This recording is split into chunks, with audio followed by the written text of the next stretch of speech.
Sir पढ़ाई करते समय नेगेटिविटी आती है। अच्छा क्वेश्चन है, सबको आती होगी, कब होगा, कैसे होगा? देखो दोस्त, एक बात बताओ मुझे, आपको लगता है कि वो नेगेटिविटी सिर्फ आपके अंदर आती होगी या बाकी सबके अंदर आती होगी? पहला क्वेश्चन तो ये है। तो आप इस निष्कर्ष पे पहुंचेंगे, रोक दो कमेंट, तो आप इस निष्कर्ष पे पहुंचेंगे भैया नेगेटिविटी सबके अंदर आती होगी। और साथ ही ऐसा नहीं है कि आप तैयारी करें तो ही नेगेटिविटी आ रही है। लाइफ में आगे जब आप चलेंगे तो बहुत सारी चीजें ऐसी आएंगी जिन पर आप नेगेटिव होंगे। तुम्हें पता है कि मनुष्य और जानवर में क्या फर्क है? जानवर को उसके किसी भी गलत कृत्य के लिए दंड नहीं है, कोई भी उसको पनिशमेंट नहीं मिलती, वो जो चाहे वो करे। मानव में अंतर यह है कि हमको पता है कि हम जो साथी कुछ करेंगे उसके लिए हमको पनिशमेंट्स मिलेंगे। अब अगर पनिशमेंट्स जहां पर मिल रही हो तो रिवार्ड्स भी पक्का मिलते होंगे, यही अंतर है। आप पॉजिटिव साइड्स में जाएंगे, आप पॉजिटिविटी के साथ रहेंगे तो शायद आप रिवार्ड की तरफ जाएंगे, सम्मान की तरफ जाएंगे। और नेगेटिविटी यानी कि जब नकारात्मक क्षेत्र आपके पास आ रहा है और आप जान चुके हो कि नेगेटिविटी आ रही है, तो वो इग्नोर करना ही होगा। और उसको इग्नोर कर देंगे तो बच जाएंगे, पॉजिटिविटी की तरफ चले जाएंगे। नहीं बचोगे आप तो सीधी सी बात है, आप पनिशमेंट की तरफ जाएंगे ही। और वो पनिशमेंट होगा साथ ही अनसक्सेसफुल होना, और रिवार्ड होगा सक्सेसफुल होना। तो भैया नेगेटिविटी से बचने का कोई ट्रिक होता है क्या? ट्रिक कुछ नहीं होता।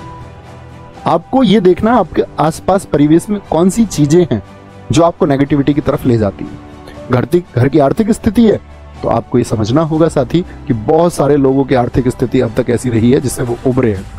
बड़े बड़े उद्योगपति साथी इस देश में हुए हैं जो निम्न वर्ग से थे। ऐसा नहीं होता है कि अंबानी का बेटा ही आपका उसी के पास धन या उसकी आर्थिक स्थिति, आर्थिक संबलता उसी के पास आएगी, ऐसा बिल्कुल जरूरी नहीं है। बहुत सारे लोगों ने करके दिखाया है निम्न वर्ग से, और बहुत आर्थिक स्थिति उन्होंने अपनी मजबूत की है।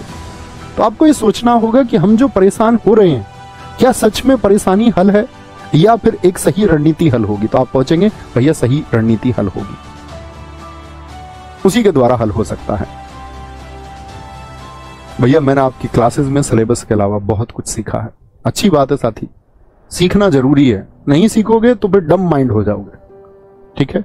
और मैं ये कहूंगा, देखो मैं एक थॉट प्रोसेस पर जीता हूं, मेरे साथ बहुत मुश्किलें आई हैं, ठीक है? और मैं कहूं या कोई कंपैरिजन करूं मैं किसी से तो कोई अर्थ नहीं है उसका, लेकिन ये हकीकत है कि शायद मुझसे ज्यादा भी किसी के हिस्से में आई हूं, लेकिन मुझे देखना भर ऐसे पड़ता नहीं जितने लोगों को मैं जानता हूं कि जो मेरे हिस्से में आया उतना किसी के हिस्से में आया हो।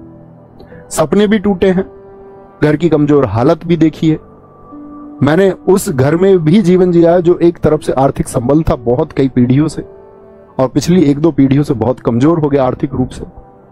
और इतना आर्थिक रूप से कमजोर हो गए कि जब हमारी बड़ी बहन जी की शादी हुई तो हम मतलब कई लाख रुपए कर्ज की स्थिति में रहे। और ऐसा नहीं कि 1-2 साल रहे, लगभग 8-10 साल हम कर्ज की स्थिति में रहे। 5 बहन भाई हम पढ़ते रहे, सब कुछ अच्छा हुआ।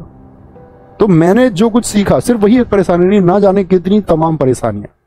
मैं एक सूत्र याद रखता हूं, मुझे आज भी याद है कि वो मैंने YouTube की किसी वीडियो में सुना था, और जब मैं मुखर्जी नगर रहता था तब मैंने सुना था, ठीक है, 2018 में, कि जब जब समस्या पैदा होती है, और किसी ने मतलब वाणी डाल रखी थी ऐसे भगवान श्री कृष्ण के नाम से कि जब जब समस्या पैदा होगी तब तब उसका समाधान पैदा होता है। नहीं तो आप देख लेना, आप बहुत परेशान होते हैं, बहुत चिंता करते हैं बहुत सारी चीजों की, लेकिन आप देखोगे कुछ टाइम बाद वो चिंता रहती नहीं है।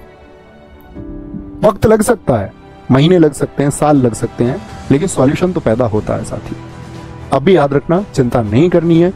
कुछ परेशानी आई है तो उसका सॉल्यूशन पैदा हुआ है, तो उसके साथ रहिए, ठीक है?